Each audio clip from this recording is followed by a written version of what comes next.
Het jy dalk al die vraag gevra, hoekom moet ek bid? Want dit gaan dan so goed met my. Hoekom moet ek bid? Want dit gaan so sleg met my. Ek is mos Jesus se kind. Kom ons kyk 'n bietjie hierna. Jy luister na Kort en Kragtig en ek is Fanie Meiburg. Kom ons word kragtig deur die woord. Dit is vir my lekker en so groot voorreg om jou op hierdie Vrydagmôre te groet. En dankie dat jy luister, dankie dat jy inskakel, en ag weet wat, stuur hierdie woord dalk na iemand toe, want hier is 'n vraag wat ek antwoord uit God se woord oor hoekom moet ek bid?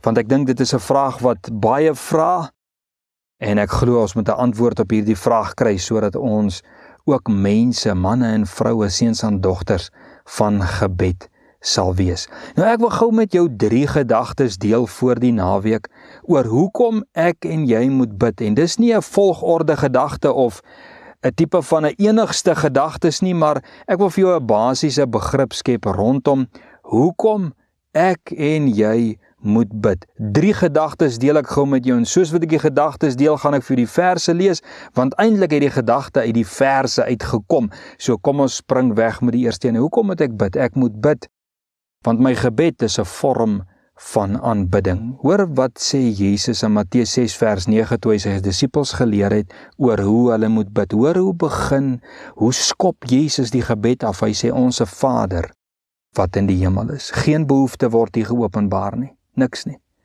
Onse Vader wat in die hemel is. Dis eerbetoning. Dis aanbidding. Laat u naam geheilig word. Dis erkenning. Laat u koninkryk kom, laat u wil geskied soos in die hemel, net so ook op die aarde. Want jy weet, om te bid is eerbetoning, om te bid is erkenning. Ek moet bid, want ek moet tog aan my Skepper eer betoon en erkenning gee dat God Vader is in elke vaderlike aspek, dat sy naam heilig is en dat dit my begeerte is en dat dit my roepe is dat sy koninkryk moet kom en gevestig word op aarde en sy wil prioriteit is en ek myself oorgee daartoe. Dit is hoekom jy bid. Tweedens, ek moet bid want ek is soos die kraai, 'n roeper tot God in my afhanklikheid. Ek moet bid want ek is afhanklik van God. Ek moet bid want ek is 'n behoeftige voor God. Job 39 vers 3.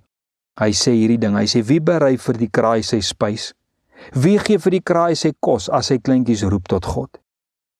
As hulle ronddwaal by gebrek aan voedsel. En nou kan jy vanmôre vra, nou waarin is ek dan afhanklik? Jesus sê in die Onse Vader gebed wat ons nou net na gekyk het hoe dit begin het.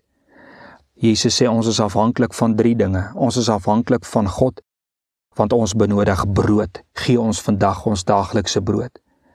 Ons is afhanklik en behoeftig van God, want ons benodig vergifnis. Vergewe my, soos ek my skuldenaars vergewe. Ons is behoeftig voor God, want ons het beskerming teen versoeking, teen die bose nodig.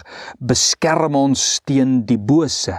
Ons is nie opgewasse, man, om enige van die elemente van die lewer te voorsien en te verseker nie. Sonder God is dit absoluut onmoontlik en is ons blootgestel. En juis hierom sê Jakobus, daar in hoofstuk 1 vers 5, roep tot God vir wysheid as julle in versoekinge verval. Jy moet bid. Hoekom sê hy? Want jou lewe is ook in 'n geestelike riekelm, nie net in 'n fisiese riekelm nie. Jou leespens is nie net 'n kostekort nie, maar God wil jou geestelike waarhede leer. En jou volspens is nie net 'n volspens nie, maar God wil iets toets in jou lewe. God wil jou dankbaarheid toets, dis hoekom jy moet bid. En jy moet God nie net in die vlees roep nie, maar ook in die gees, want jy moet weet dat die sielsvyand jou nie net in moeilike tye besoek nie, maar ook in jou goeie tye. En in beide gevalle moet jy bid, in jou oorvloed en in jou tekort, want die bose sal jou altyd versoek. En daarin is ek en jy 'n roeper tot God vir wysheid en beskerming. Ons is afhanklik, ons is behoeftig van God. Dis hoekom jy moet bid. Tweedens, derdens, ek en jy moet bid, want ons het 'n openbaring oor Jesus nodig. Hoor wat sê Efesiërs 3 vers 14 verskoon tog. Paulus sê, om hierdie rede bid ek. Ek buig my knieë voor die Vader van ons Here Jesus Christus. Hoekom? Sodat Christus deur die geloof in julle harte so ook in my hart kan woon. Ek bid sodat Christus deur die geloof in my hart kan woon. Dis hoekom ek bid. Efesiërs 1 vers 17, dat die God van ons Here Jesus Christus, die Vader van die heerlikheid, aan julle die gees van wysheid en openbaring en kennis van hom mag gee. Dis hoekom ek bid, sodat ek tot kennis van Jesus Christus mag kom. Jy moet hierdie gebed bid, kind van die Here, want jy mag dalk godsdienstig wees en Jesus in jou hart nie hê nie. Of jy kan Jesus in jou hart hê, maar heeltemal in onkunde staan oor wie Jesus werklik in jou is. En dalk vra jy nou ook vir my, kan ek dan bid of kan ek dan reg bid? Sien jy in hierdie vraag hoe afhanklik ons van God is? Want soms weet ons nie eers hoe om God te vra vir kos nie, wat nog te sê van al die ander dinge. Hierom sê Paulus daarom in Romeine 8 vers 26. Hy sê, so kom die Heilige Gees ons swakhede te help.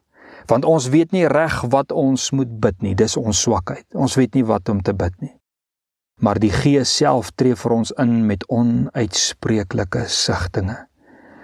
Geen wonder nie, dat die disippels vir Jesus gevra het, leer ons om te bid nie. Weet jy wat, ek dink nie eers die kraai weet hoe om reg te roep nie. Maar weet jy wat doen hy? Hy reageer net op die hongerpyn.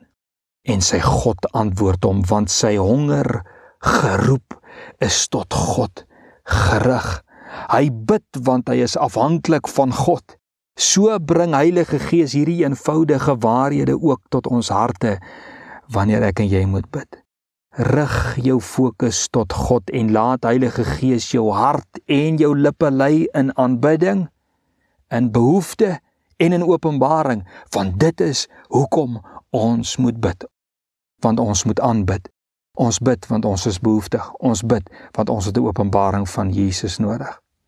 Ek bid vanmôre saam met jou voor hierdie naweek. Heilige Gees, kom ons swakhede in gebed tegemoet. Maak my gebed een van aanbidding, een van afhanklikheid en een van 'n soeke na die volheid wat daar in Jesus Christus is. Amen. Blessings kind van die Here. Vir hierdie naweek wat voorlê, gaan Sondag kerk toe en ons praat Maandag verder uit God se woord.